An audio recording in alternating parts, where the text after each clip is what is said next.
Hey everybody, welcome back. Welcome back. So joining us today for this side quest are once again our friends Rachel, who has a mouthful of water right now, and Chris. Hello. Hello. Today we are talking about, because I thought this would be fun to do, since every time we talk about top 5 or top 11 JRPGs, everybody knows what number 1 is going to be. So I thought, why don't we make a top 5 list where I have no idea what Russ is going to pick. Yeah. Today There's room for surprise. Today we're talking about our top 5 non-JRPG games. And I'm going to say it can be game or series of games, because there was one where I just couldn't pick between 2 of the games in the series. We'll talk about it. We're just going to go around clockwise. I'll start off. My 5th game is a PC game, Betrayal at Krondor. It's a bit of an older game. First of all, I love the book series that it's based on. But second of all, it was almost like the Skyrim of its time for the amount of content that was in there. You could just wander this world at your discretion, go into every nook and cranny. Let me go into this town that has nothing to do with anything going on, talk to the people there. I'll master a loot. I'll do some side quests. And this isn't an RPG. It is an RPG. It is not a JRPG. Okay. This is a Western-style RPG. So you cheated, is what you're saying. I said non-JRPG. Okay, fair. No, I feel like I pronounced J pretty clearly. I cheated on our list of top 11 games, so I'll give you this. So Yeah. I really love Betrayal at Krondor. It is my number 5 game because it's a game that you could spend a long time in. It is basically old What was it school for? Skyrim. Like, what system was it for? Or was it just a PC game? It was PC game. Like a Windows 95 game? Might have been a little older than that, actually. Oh, wow, okay. Yeah.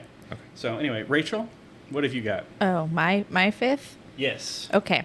So I'm going to just start with Pocahontas for the Genesis. And that's just because it's what I grew up with, and I would play it all the time. And the whole premise of the game is you are Pocahontas and you are saving all the animals so that you can, paint with all the colors of the wind. It's beautiful. It's fun because you get to find the animals that need your help, and then you get their powers. It's like a level up system. So when you find the otters, then you learn that you can swim, so you know how to swim suddenly, and it opens up a whole new part of the world. So it's a bit Metroidvania? yeah, kind of. It was like the first time I really had played a game where it was like, oh, you have to find the power-ups, and then you get the ultimate power. This is my favorite episode of the podcast ever now for your answer. I never in a billion years would have guessed. Oh my god, it's so good. And I didn't even know there was a Pocahontas game. I own it if you want to play it. Yeah, now I have to check it out. It's really, really good. You get to just paint with all the colors Well, of now the I can wind. see there's going to be a side quest where the two of them review Pocahontas for the Genesis. There has to be now. Wingapo. That's All right. wonderful. Russ, what do you got for number 5? So mine aren't, me. I know, you just picked 5. I just picked 5. I don't really order anything. So what I did is I picked my 5 favorite types of games that are not RPGs.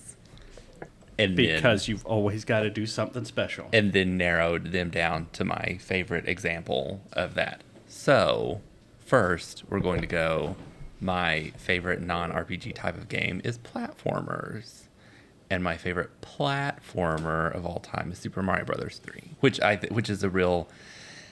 I almost said Super Mario Brothers 2 because I like weird stuff. Oh, jeez. And I've seen you speedrun that game. And I can speedrun Super Mario Brothers 2. I mean, not like a world record level or whatever, but I can do it.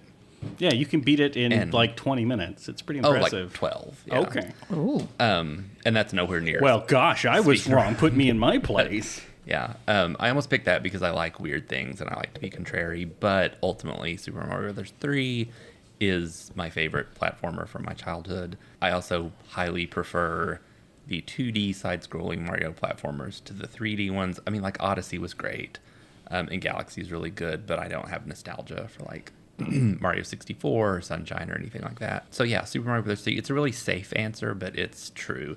And platformers are one of my favorite game genres that are not RPGs. Yeah, it's on my list too. But is it at really number good. 5? Oh, no. So, Chris, what do you have at number 5? I went with series actually before you even said we were allowed to. So, but I was prepared to pick one from it. Anyways, so I really like shooters, shmups if you will, STGs if you're fancy. I like shmups. Yeah, Shmups are good. shmups. Yeah. I like shmups because some people are like, don't ever call them shmups. And I'm like, okay, they're shmups. Yeah. My favorite series of shmups is the Darius series, which people tend to read as Darius. Okay, I was I going to thought say it was I'd never heard of Darius. it. Yes. Yeah. Yeah. I found this out from a fellow shooter fan. He was like, actually, look at the Japanese pronunciation of it. And I was like, oh, yeah, okay, it is Darius, Sure. but it matches exactly a male American name. So anyway, doesn't matter. You can call it Darius whatever you want. Rucker, Yeah. fan of the show. Fan I of don't the- know. He Yeah, hasn't yeah. proved us wrong Friend yet. of the show, yeah. He hasn't said he isn't. That's true. There you go. What I like about Darius is that it's the same thing. It's like it's weird. The music is bonkers. It's like, acid jazz and opera and like, trippy, like weird things like that instead of just like metal or techno or something, which is what you usually hear in these kind of games. And I love the premise of it because if you didn't know, all of the boss and most of the regular enemy spaceships that you fight against look like fish. They're basically fish ships. I like to think that in the mid-'80s, at some point, some guy went to a seafood restaurant in Japan, and he like looked in the glass like aquariums where you see like the big fish and stuff while you're like ordering lobster or whatever, and he was just like sitting there and thinking, man, what if you could get in there and shoot those fish? Yeah. And from it, a series was born that is to this day like I my think favorite. that's canonically how the series Yeah. was come up with. Yeah, yeah. The Japanese do like to go to aquariums and talk about how delicious everything looks. and So, how much they want to shoot them with guns. Yeah. And like the first game That was sounds like more like an American Japanese yeah, I person. know, right? This may be my American interpretation, but like everything about it is just been impressive. Like the first game was in arcades was 3 monitors wide. It was ultra widescreen. Yeah. And even the newest game is Darius Burst Chronicles Saviors whatever. There's a long title, and like making the jump to like kind of modern era, like it's just gotten better and better over time. So that's my 5th favorite. Shmups are good. I Yeah. support that. All right, so for my 4th favorite, I have Fallout Tactics. Kind of like Russ has talked about how he likes to just every now and again, a couple times a year, dive into Final Fantasy V and play with the job classes, and it's nice and relaxing. I feel the same way about Fallout Tactics. I have played the first, I want to say 5 missions of that game 100 times. Because every now and again I'm just like, let's play some Fallout Tactics. I'll play it as a different character. No, I won't. I always play it as the same character every time. I always end up with the exact same squad members every time. But it's a lot of fun to actually line up your strategies, and they put the Fallout humor in it. There's a lot of hidden characters. Riddick, Vin Diesel's Riddick, is a secret recruitable character in the game. It's just a SRPG Fallout. But it's so much fun. One of the stories that'll always stick with me, the Death Claws are super, super tough in Fallout Tactics until you recruit them, and then they're on your team, and then they're normal tough, because of course. Sure. So I was trying to kill a Death Claw that was in a building. I had somebody rush in, throw a grenade right on top of the Death Claw, and run out. So Death Claw takes a grenade full to the face, runs out the door where I had somebody waiting down the street with a rocket launcher. Death Claw takes a rocket to the face, turns and charges at the person with the rocket launcher, who has time to reload, give them another rocket to the face. Death Claw keeps coming. They reload, and they fire again as Death Claw's right in their face, blowing both of them up. Death Claws are super, super strong in that game, and it's just fun to try and come up with strategies. Yeah. I've never heard of Fallout Tactics. So, I only know about it because of Jeff, I see. but I've never played it. Yeah, it was a PC game that came out after, I believe, 1 and 2. I'm pretty sure it became so after. it was before the heyday of Fallout 3. Yes, Okay. it takes place in the American Midwest, which has never been used by any other Fallout property, and you are a member of the Brotherhood of Steel. Okay. And it's fun because it's a game where you have a squad, and as the game goes on, you can recruit ghouls into the squad, and then it's ghouls, super mutants can come into the squad, Death Claws can then come in, and then you fight androids who can then come into your squad. It had a multiplayer, and in the multiplayer you could have dogs on your team, but you can't play as dogs in the main game. Did anything bad happen to the dogs? They would probably get shot a lot. Okay. Nothing survives long in Fallout. I'm sorry. I don't think I could handle it then. Rachel, what have you got for 4? So for 4, I picked a game that I have just put tons and tons of hours into for no good reason other than it's Civilization 5. I just love the concept of all these ancient or even modern like heroes of myth and legend, or even villains coming together and fighting over land, and you get to like decide, I don't know, is Genghis Khan going to get space travel? Who knows? I don't think Genghis is in 5, but you know what I mean. But yeah, I just really enjoyed like the tactics of it. I would try to always do like the war, like I would always try to do a war class and like I'll dominate everyone, and then I just end up going to culture or science, and I'm not really good at trying to fight. It's so hard. It costs so much money, and then your people are unhappy. But yeah, hundreds and hundreds of hours in this game. It's so good. You though. wouldn't make a very good American president. I would, and I would never play as the Americans. Yeah. I don't blame you. But yeah, I have 6 right now, and 6 is really good as well. But 5 is definitely where it's at, and I think that's the one that Leonard Nimoy voiced. So Yes. yeah, I think he voiced several of them, I thought. well, 6 is Sean Bean. Yeah, because Leonard wasn't around anymore, but I think Yes. he voiced this. I thought he voiced the Did he series up 4? through 5. And maybe, I don't know. Either way, it's really nice hearing him talk. I could be wrong. I want to know the logical jump going from Leonard Nimoy to Sean Bean. Yeah. Well, when Leonard Nimoy's not around, you just look around and go, is that Sean standing in the corner? Hey, Sean, are you busy? It's because, you're going to die, so you might as well be Sean married Bean and is die. always looming in the corner. So just if waiting. they make a sequel to the Dreamcast game Caution Seaman, is that going to be Sean Bean? That would be amazing. Caution Sean Man. I only learned about Seaman because of the Hyperdimension Neptunia series. Oh my God, and I that's had so to be like, creepy. What is this a reference to? And I that's- knew about it back in the day. So that's not on your list? no. No. Russ, what do you have for number 4? My next one, speaking of Seaman.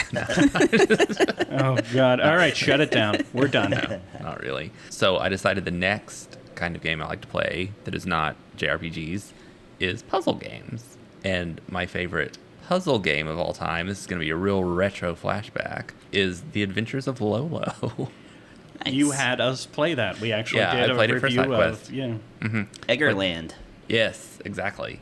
Adventures of Lolo. You are Lolo, who is a little blue ball, and he's trying to rescue his girlfriend, Princess Lala, who is a little pink ball. So that they could team up and take on Kirby. Yes, exactly. Because they showed up as boss characters in a Kirby game. But they used their aliases Lolo and La La La. so Yeah. that nobody would Oh. recognize them. Or as they say in Kirby's Avalanche, lo lo lo and la la la. Yeah. Yep. Wow. And I love it. You save the princess by climbing 50 floors of a castle and solving puzzles where you push blocks around and collect hearts.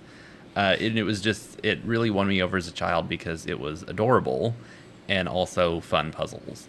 And I'm truly my favorite one is Adventures of Lolo 3 because it is the longest one. It has the most puzzle variety. You actually go to different dungeons. You can play as Lala, which makes literally no difference, except I liked the little pink ball better than the little blue ball. And but the interesting thing about the first 2 games is they have a Super Mario Brothers 1 and Japanese 2 thing going on, where the second game is just a harder version of the first game. Oh. And so it's 50. So you play the first 2 games as kind of a 100 puzzle joint venture as the puzzles just get harder and harder. So is the third game actually secretly the best one? Yeah, the third game is my favorite one because it has the most puzzle variety, and and there's like an overworld, and it's a little bit non-linear. You can So travel. it is like Mario. Wow. Yeah, it really is. The parallels, yeah. And you Yeah. can travel to different areas and do the puzzles in a different order. And it starts out super, super easy puzzles and then gets really hard. So Nice. overall, just a good series. And I'm picking 3 as the specific game that's my favorite. Highly recommended, all for the NES. All and right. I think Adventures of Lolo 1 is on Switch Virtual Console. I think. I don't know. Chris, what have Oh, you hey. got for 4? It's me. It's you. It's Chris. Oh boy. So actually, kind of following along with what Russ is doing, I'm kind of representing each genre in one game. So the other thing, I like racing games, but there's one racing game that really charmed me more than any other, I think, and that's Excite Truck on the Wii. Okay. I've heard of it. I played didn't Excite. know. I played Yeah. Excite Bike on the NES when I was a kid. Right. But Nobody played Excite Truck. It came out. It was a launch title on the Wii. It got really middling reviews because people were, expecting so much from the Wii, and there was no Mario game, and so they were just taking their frustrations out on anything that wasn't Twilight Princess. And so it fell through the cracks big time. Like nowadays, like today in 2021, like you can buy the game for $5. It's not expensive. It is where you have a series of trucks with no driver. It's just the trucks. And you drive through these like nice wildernessy kind of terrains, or if you go to like Scotland, there's like an old castle and stuff that you kind of drive around. You hold down one of the buttons and you tilt control, and this the directional pad over here does like your boost. And just using those and turning like the truck around, you get through the race. The point though is not so much to get in first place. The point is to win points by doing bonkers stuff. Nice. So if you're driving in the middle of trees without getting hit, it just rakes in like all these gold stars, and you get like every time you get 5 out of 5, it's a super tree run. The more air you get, the more airtime points you get. The more you skid, the more skid points you get. If you wreck into the other trucks, you get like really good points if you can really smash them. And of course, nice. Recovery's really quick in the game, so it's not like that's going to make you lose the race.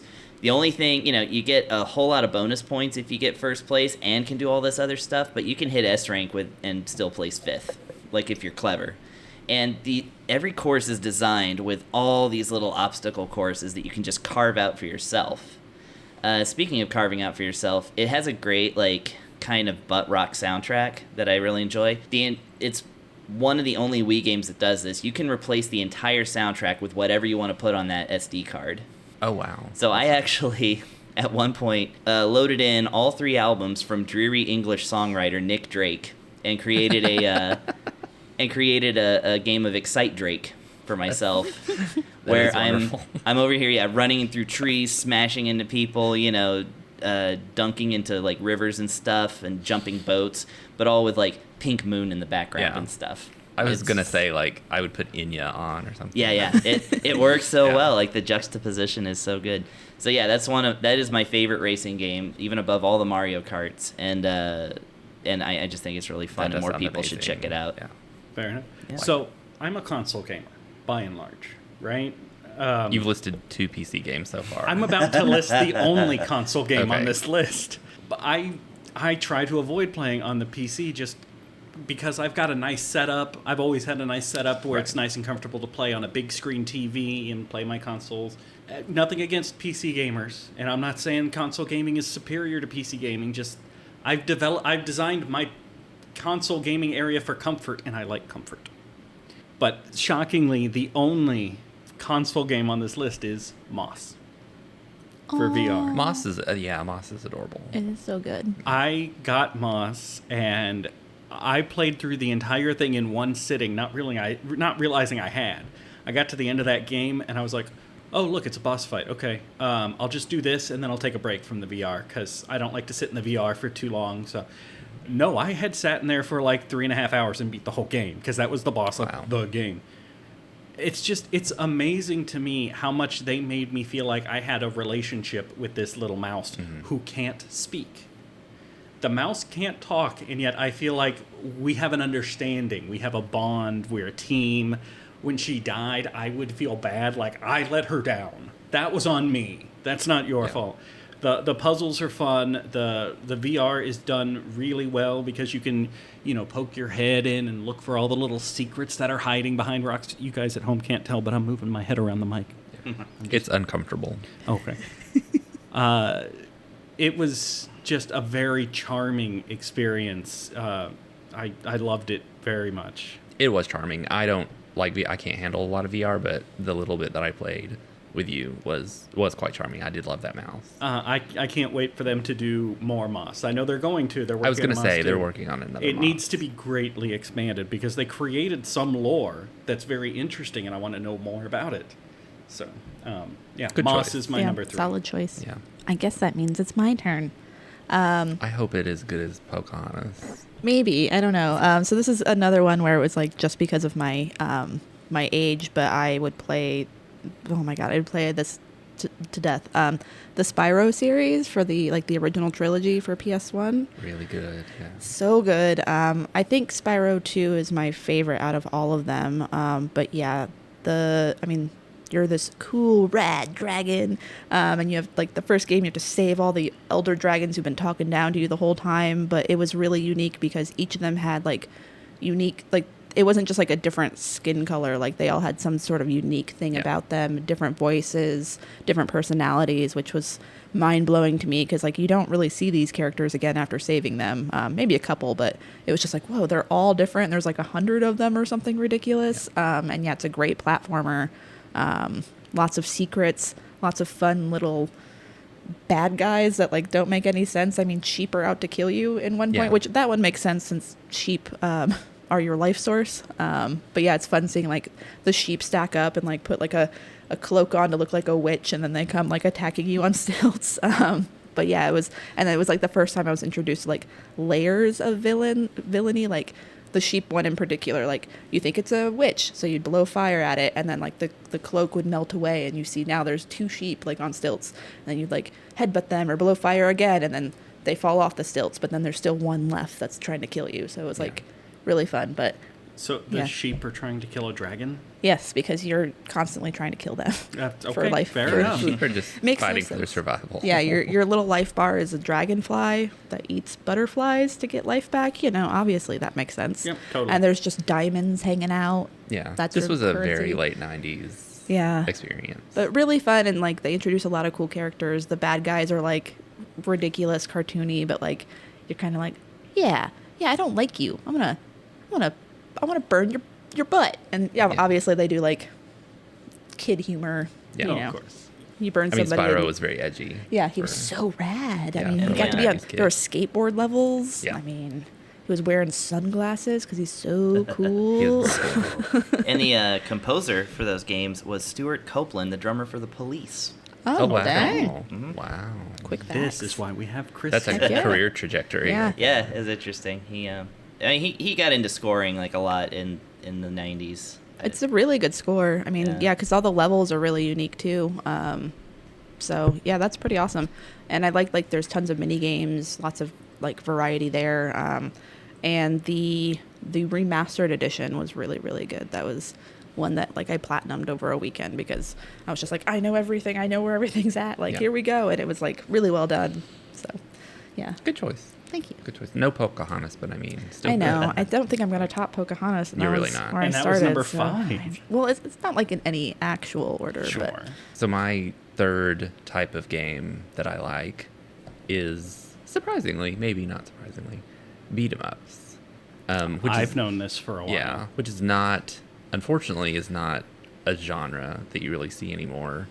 But they did sort of recently, release Streets of Rage 4, which Streets of Rage is my favorite beat 'em up series in the genre, and Streets of Rage 4 really is my favorite one because it's kind of the fan I don't know. It's no River City Ransom. letter for, it is different than River City Ransom. Yeah, River City Ransom is good too, but Streets of Rage was always my go-to. I had a Genesis when I was a kid, and I didn't have very many games for it, but I had Streets of Rage 2, and I played that over and over. And then 4 just is like the fan, like, thank you letter for loving us and supporting us. And it has, because you can unlock all of the characters from all of the previous games, as in you can unlock like the Blaze from Streets of Rage 1 she was my to favorite. play in Streets of Rage 4. And you And- can... what about And the the kangaroo. The Yes. kangaroo, Yes. exactly, yeah. I feel like I'm not in the cool kids club anymore. I've River never City played Ransom these is great, games. but it doesn't have a kangaroo. It doesn't have a kangaroo, no. Can you pick up like whole turkeys in River City Ransom to replenish your health, like out of a trash can? You can like buy some. Oh, you just River City don't find Ransom. them. So River City Ransom has RPG aspects to it. Okay, so there's So- no like dominatrix ladies who are gonna whip you into oblivion. Okay, now we've gone into Yakuza Like a Yeah. Dragon. I'm just telling it like it is for Streets of Rage. Apparently, Streets of Rage has a lot Streets of going Rage is on. good. Streets of Rage does have dominatrix ladies, and it has Blaze, who is the best character. She's definitely the best. That's very true. I liked Skate though too. Skate was cool. Yeah. And then who was the generic white guy? Oh, Axel. Axel, Yeah, right. Axel's Oh, the generic Axel. white It's guy. always an Axel. It's got to It's be always Axel. Axel. Yeah. And then here's the standard American. Right, exactly. Like, here's the white dude. He is really hot in Streets of Rage 4, though. He's a beard. Ooh, okay. They've grown up a little bit. I'm going to need to play One that of them then. has a teenage daughter. So, but anyway, but no, it is really good. And they released DLC for it recently that just opens up all kinds of new combat options and new weapons you can fight with a frozen swordfish. Nice. Yeah. And you can play as Shiva, who's like the martial arts guy who's been a villain in the whole series, and then you can play as him. And it just, I mean, I like it because it's like 12 basic levels, and you just kind of just go through it, and you try to beat it on harder difficulties and get a higher score. And it's just a very good, like, I'm watching Seinfeld from one eye, and then I'm playing Streets of Rage 4 on my Switch in the other eye. I do that with a lot of games. Yeah, and it's like a JRPG I want to focus on. I want to focus on one thing when I'm playing those. I can't just like skip through all the text like Jeff can. I read it. So I just believe read you. it faster than they can speak Sure, it. yeah. Not distracting at all. But anyway, yeah. So I love Streets of Rage 4. Streets of Rage 4 is my All right, next favorite. Chris. And excellent music, by the way. I'm usually not like a music person. I don't listen to a lot Well, of Yuzo music. Koshiro brings that out in people. But yeah, music is great, and people were really worried that Streets of Rage 4 wouldn't have a soundtrack that lived up to the first three, and it did. Yeah, totally. Yeah. I actually argue that guy's gotten better then, back when Yeah. he was composing those older games. Anyway, So what's at your number 3? my number 3, okay, so I love the Mega Man series. Me too. And mostly I love the NES. What would you call it? A sextilogy? Yeah. I guess a sextilogy. Sextology, something like that. Yeah. Mega Sex Man. No, I'm sorry. Dragging this podcast down. Anyways. We talked about Mass Effect boning in the last episode True, for a true. long time. And vagina bones came up during vagina the bones, yeah. Shin Megami Tensei. So yeah, no, you're just coming down to our level. Yeah. So, my favorite Mega Man out of the original series is actually 5. I Wow. know. Okay. Yeah, everybody always shocks that I don't Yeah. say 2 Normally or 3. people go 2 or 3. Yeah. Normally people go 2 or 3, and 3 was the one I grew up with. That's the one that was mine. 2 I also played, and 1 was actually really good, although later I was like, this is so hard. When I was a kid, I didn't care. I didn't even notice difficulty. I'm actually not a big fan of 4. But yeah, 5 and 6 to a lesser extent are really great. But yeah, the thing about 5 that I like is just that, for one, I really love the design of it. I love the stage designs.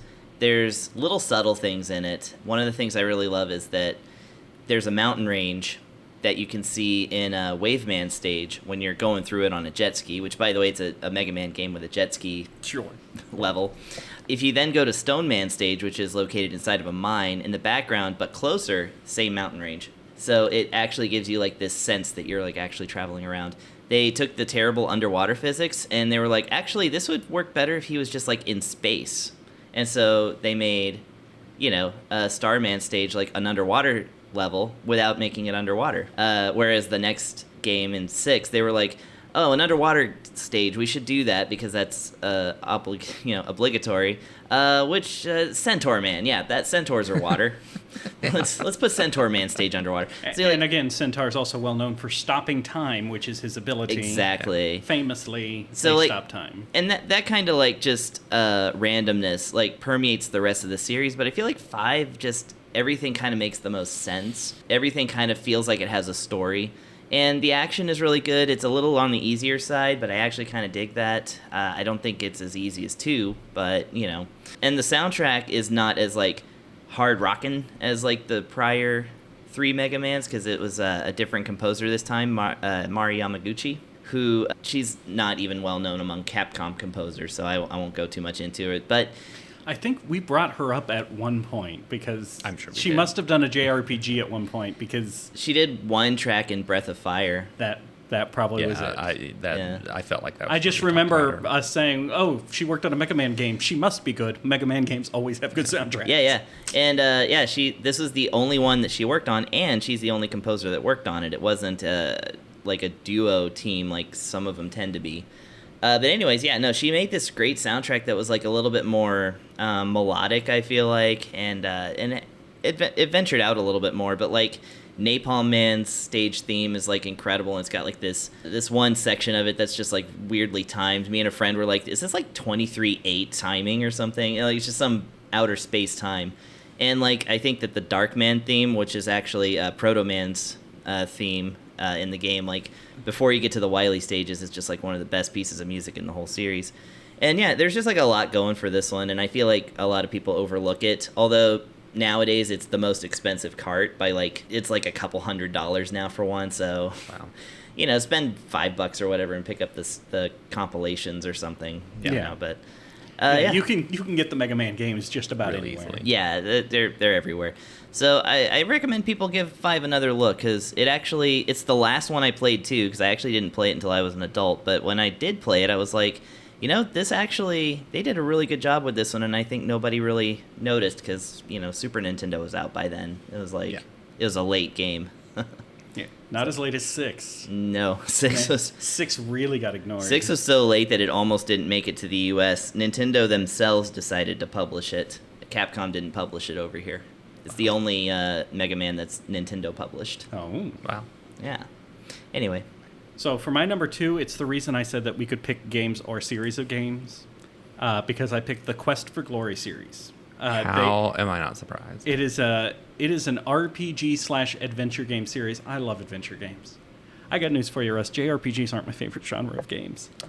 I am shocked and hurt. They're by up that there, statement. but adventure games are what I grew up on, man. Those were for the puzzles and the characters and the stories.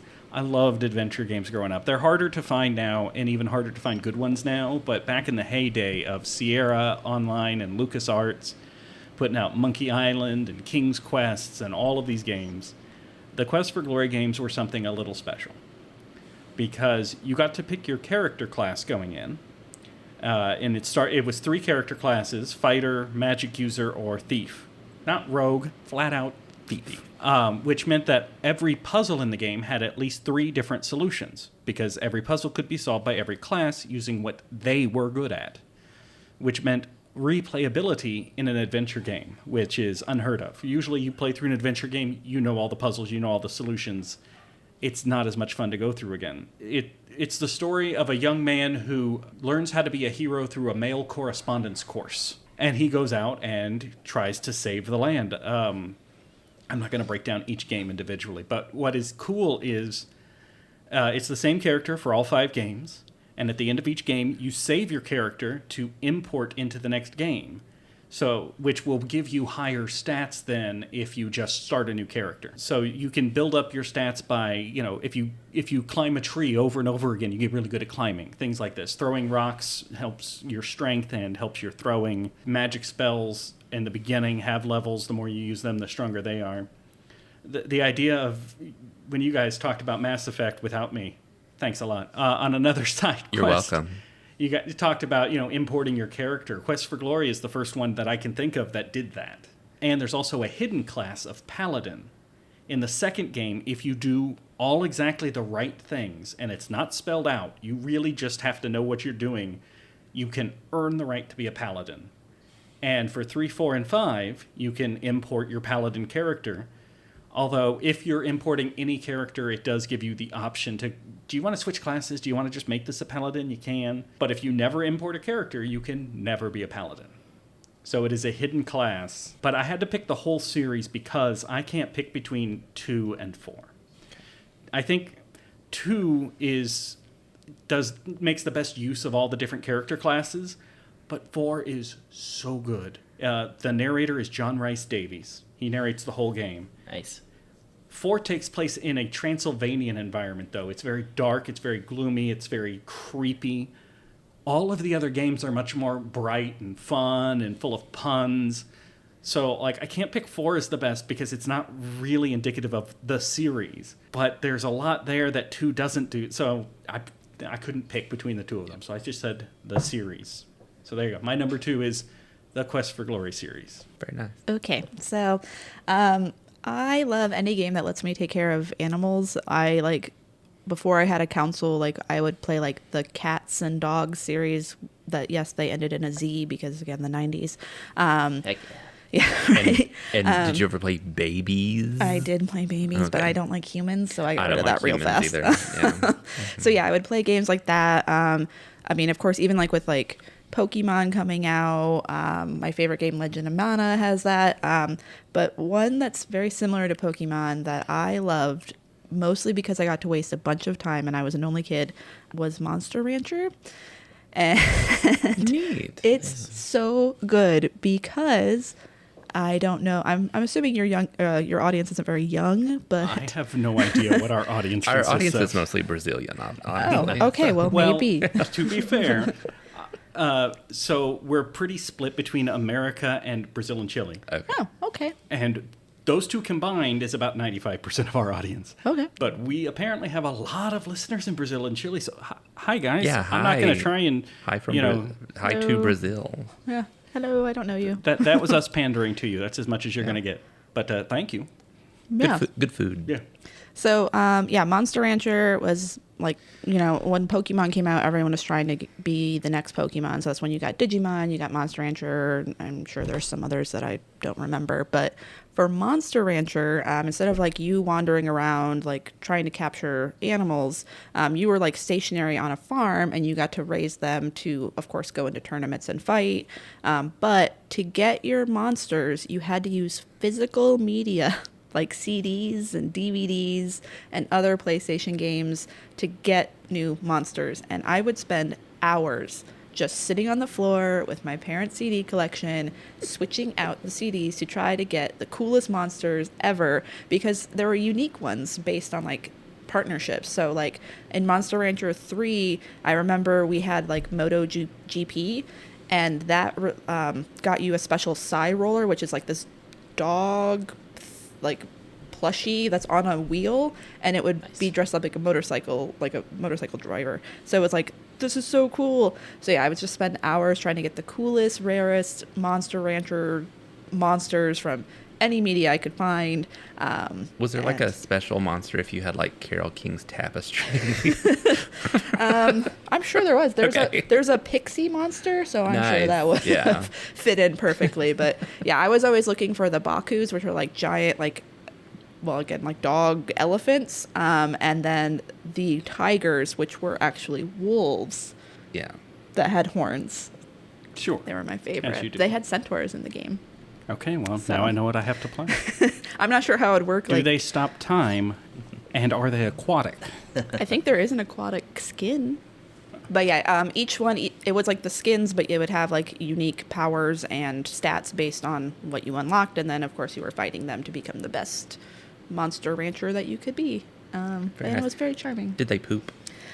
They did not, so it wasn't like a Tamagotchi. Okay. So you didn't And have like to worry Digimon about that. poop, I think. I think so too, yeah. So- So there, I don't think there was any They're poop. better. And Chris was worried about dragging us down. Uh-huh. I know. Yeah. No, Russ keeps us here. I know. I've never played Digimon, but there was a web comic or something one time where it talked about Digimon pooping. It was like a kid who wanted a Pokemon, and his mom got him a Digimon, and then it pooped all over the floor.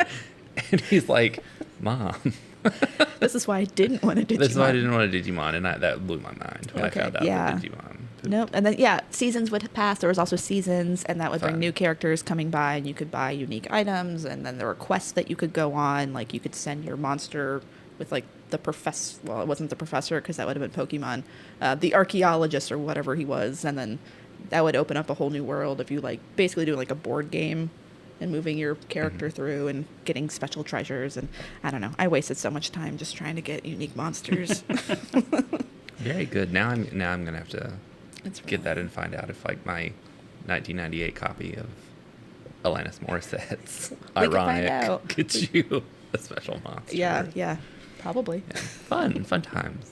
All right, Russ, what do you got for number 2? So for number 2, my next type of game that I really like, again, should be no surprise to Jeff, because I like horror movies, and I like horror games. That's why we've been watching the Fast and the Furious movies. Yeah, it is the best horror franchise of all time.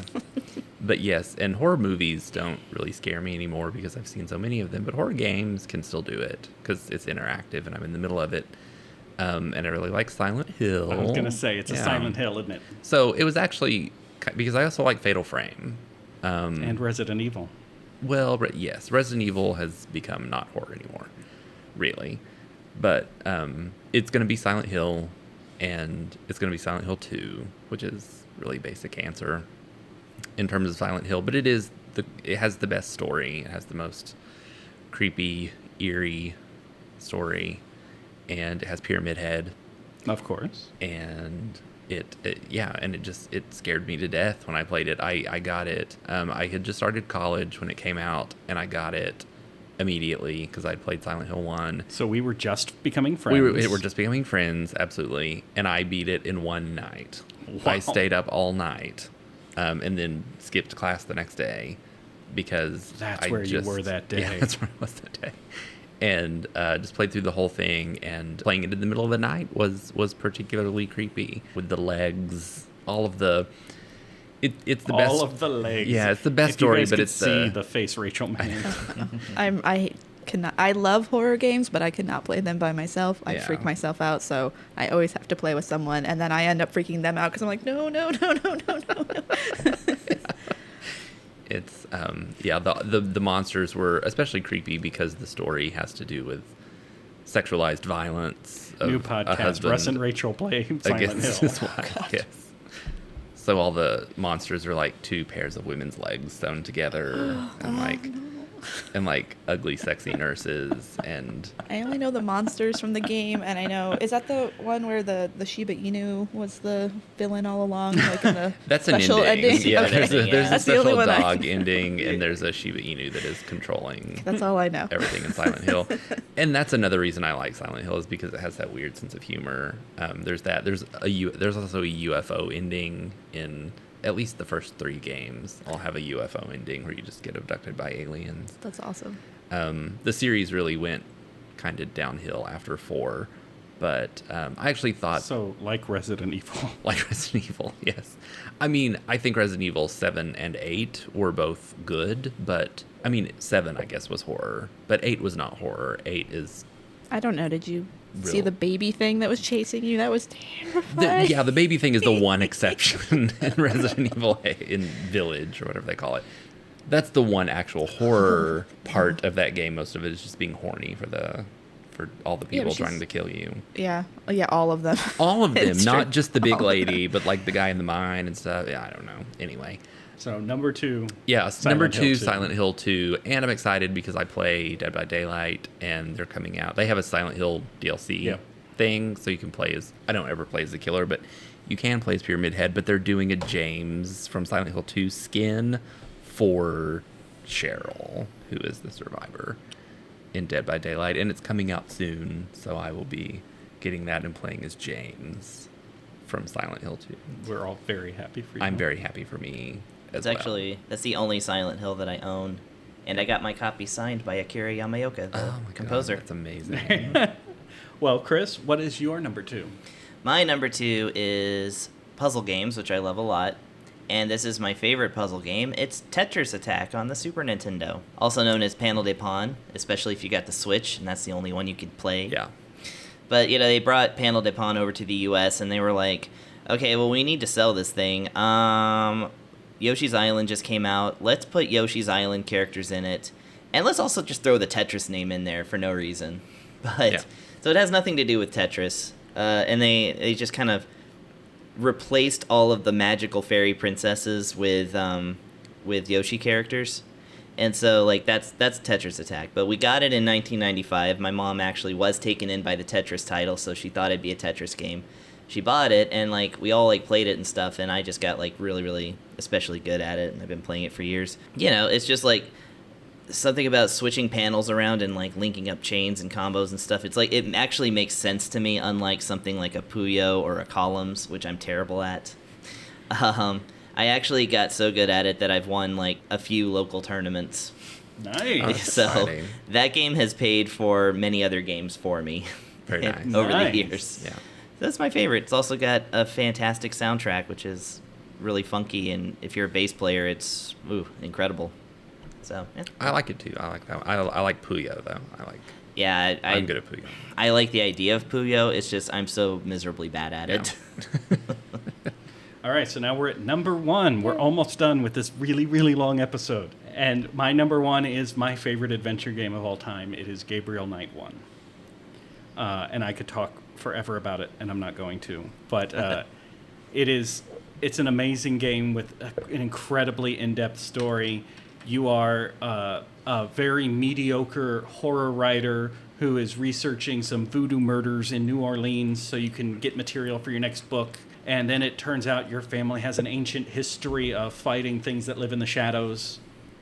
And it's it's the only time where I've ever seen a story where the main character is, the mystical, chosen family heritage. Gabriel Knight never ever says, I didn't ask for this. I didn't want this. His attitude is just, well, if this is what I'm supposed to do, all right.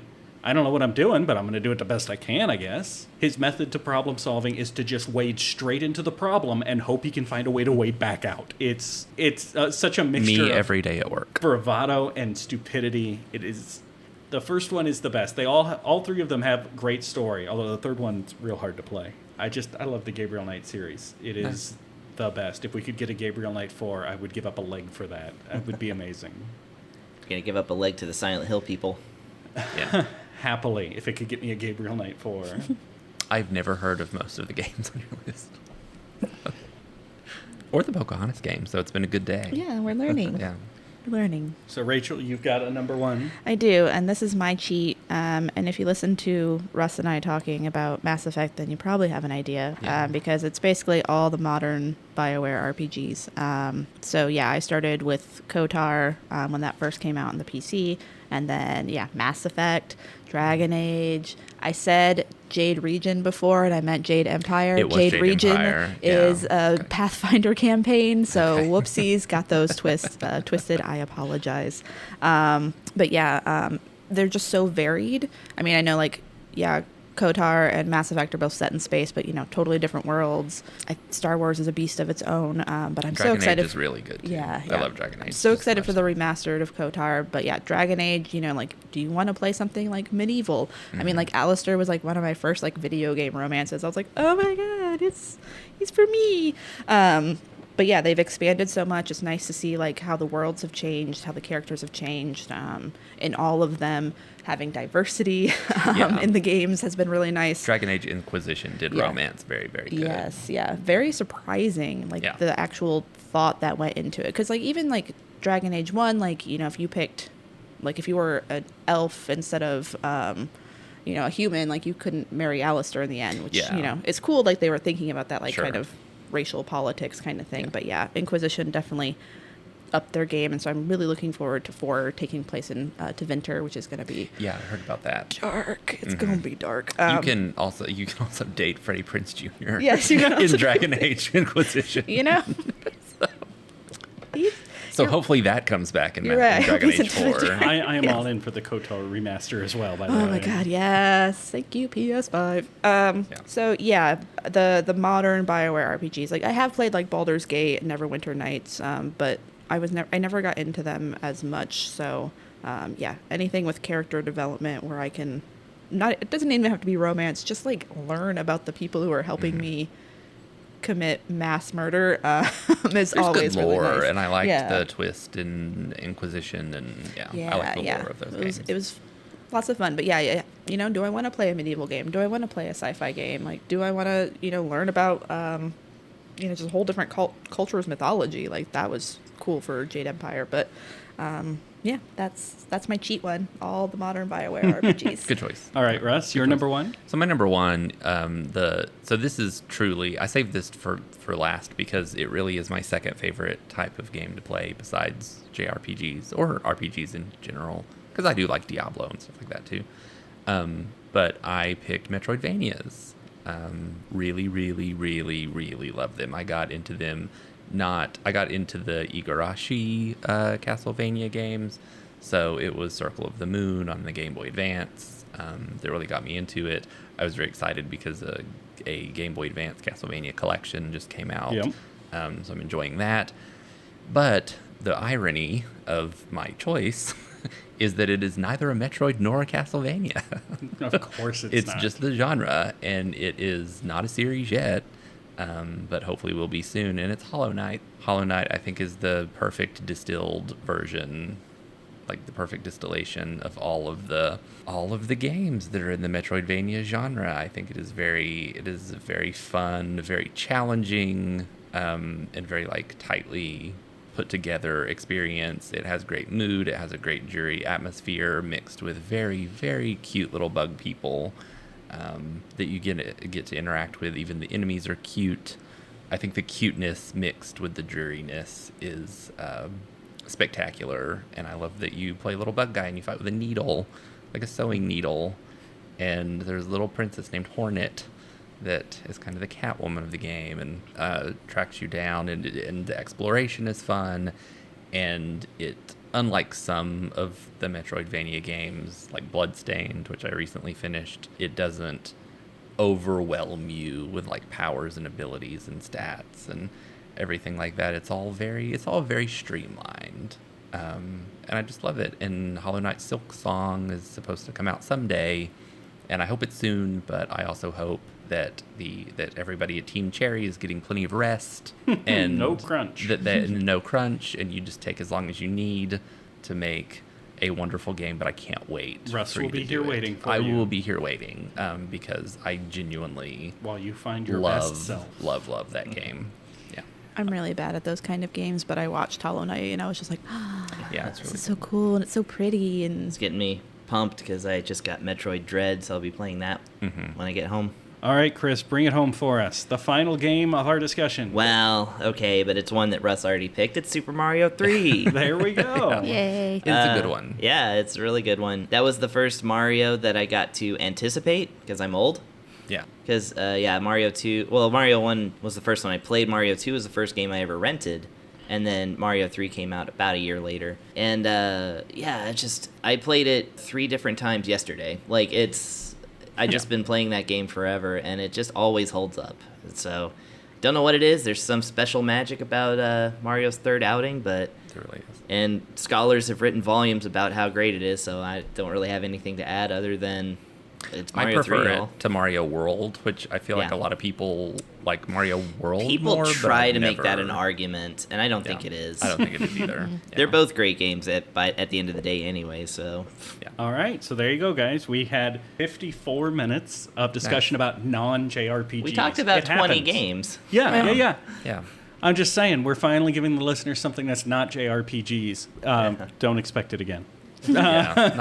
Not for like another 7 years. If anybody mentions Excite Truck, though, I can't promise I won't go into it again. Yeah. There we go. All right, thank you, everybody, for joining me. Thank you at home for listening. We'll see you next time. Bye. Bye. Bye.